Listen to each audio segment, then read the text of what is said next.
আসসালামু আলাইকুম। কেমন আছেন আপনারা সবাই? আশা করছি সবাই অনেক বেশি ভালো আছেন। সবাইকে আবারও একবার আমন্ত্রণ করছি সাদামাটা রান্নাঘর অ্যান্ড ব্লগসের আরেকটি নতুন ভিডিও দেখার জন্য। আজকে সুজি দিয়ে তৈরি জালি রুটি রেসিপি নিয়ে হাজির হয়েছি। সুজি থাকলেই মাত্র 10 মিনিটে জালি রুটি তৈরি করে নিতে পারেন। একটু অন্যভাবে এই রুটিগুলো তৈরি করা হলেও খেতে কিন্তু ভীষণ মজার। ছোট বড় সবাই অনেক পছন্দ করবে। একেবারে নরম তুলতুলে। তো চলেন দেখি কথা না বাড়িয়ে তৈরির পুরো প্রস্তুত প্রণালী আপনাদের মাঝে শেয়ার করি। এখানে একটা বোল নিয়েছি। বোলের মধ্যে চায়ের কাপে মেপে হাফ কাপ মতো সুজি দিয়ে দিয়েছি। সম পরিমাণ আটা দিয়ে দিব। দিয়ে দিচ্ছি স্বাদ মতো লবণ, হাফ চামচ পরিমাণ ইস্ট। এখন যে কাপ দিয়ে মেপে সুজি নিয়েছি ওই কাপেরই 1 কাপ মতো কুসুম গরম পানি নিচ্ছি। অবশ্যই এখানে কুসুম গরম পানিটা ব্যবহার করতে হবে। হাফ কাপ সুজির জন্য 1 কাপ কুসুম গরম পানি। পানিটা একবারে দিচ্ছি না, অল্প অল্প করে দিচ্ছি আর নেড়েচেড়ে মিশিয়ে নিচ্ছি। আমি এখানে ইস্ট ব্যবহার করেছি, চাইলে ইস্ট স্কিপ করতে পারেন। ইস্ট ব্যবহার করলে কিন্তু রুটিগুলো অসংখ্য ছিদ্রযুক্ত হবে আর নিজে থেকে উঠে আসবে, কড়াই বা ফ্রাই প্যানে লেগে যাবে না। তো আমি খুব ভালোভাবে মিশিয়ে নিয়েছি। সুজি আটার মিশ্রণ এখন ব্লেন্ডারে জাগে দিয়ে দিচ্ছি। কয়েক সেকেন্ড ব্লেন্ড করে নিব। 30 থেকে 35 সেকেন্ড মতো ব্লেন্ড করে নিয়েছি। এখন একটা বোলের মধ্যে ঢেলে নিচ্ছি।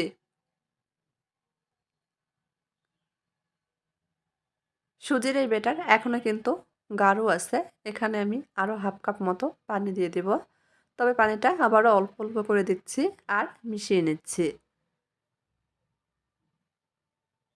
সুজির ব্যাটার কিন্তু পাতলা করে তৈরি করে নিতে হবে।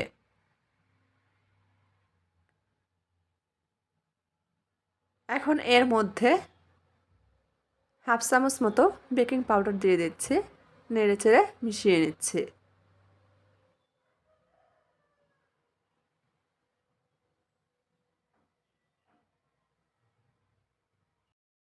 ভিডিওতে অনেক নয়েজ আসছে, বরাবরের মতো সবাই একটু মানিয়ে নেবেন। ক্ষমা সৌন্দর্য দৃষ্টিতে দেখবেন।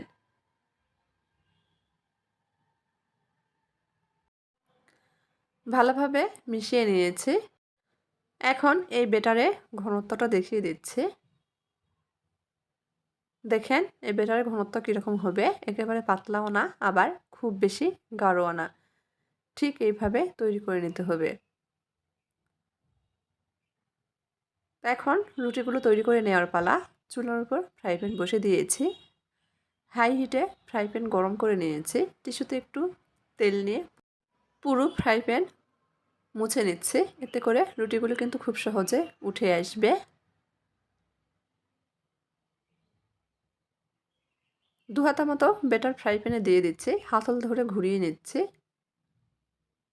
দেখেন দেওয়ার সঙ্গে সঙ্গে কিন্তু অসংখ্য ছিদ্রযুক্ত হতে শুরু করেছে। একটা রুটি দেওয়ার কয়েক সেকেন্ড পরই কিন্তু নিচে থেকে উঠে আসবে। রুটি হতে খুব বেশি সময় লাগবে না।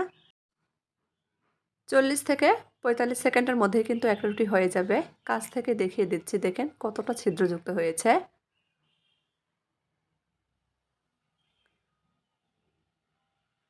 এভাবে একটা রুটি তৈরি করে নিয়েছি। আপনাদের আরও কয়েকটা রুটি তৈরি করে দেখিয়ে দিচ্ছি।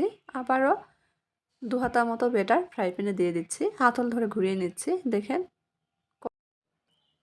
অসংখ্য ছিদ্রযুক্ত হয়েছে। চুলার আঁচ কিন্তু মাঝারি থেকে হাই হিটে রেখে কিন্তু রুটিগুলো ভেজে নিতে হবে। চুলার আঁচ লো হিটে করে রেখে কোনোভাবেই রুটিগুলো তৈরি করা যাবে না। এভাবে সবগুলো রুটি তৈরি করে নেব।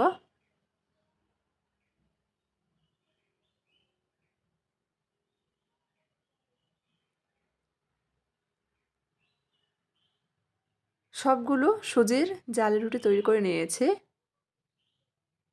এই রুটিগুলো কিন্তু যে কোনো তরকারি দিয়ে খেতে ভীষণ ভালো লাগে। এখন আপনাদের রুটি ছিঁড়ে দেখাচ্ছি যে কতটা নরম। তো আমার আজকের এই সুজির জালি রুটির রেসিপি যদি আপনাদের কাছে একটু ভালো লেগে থাকে, দয়া করে সবাই চ্যানেলটি সাবস্ক্রাইব করবেন। লাইক, কমেন্ট, শেয়ার করে নিয়মিত চ্যানেলের পাশে থাকবেন। আজকের মতো এই পর্যন্তই। সবাই ভালো থাকবেন। আল্লাহ হাফেজ।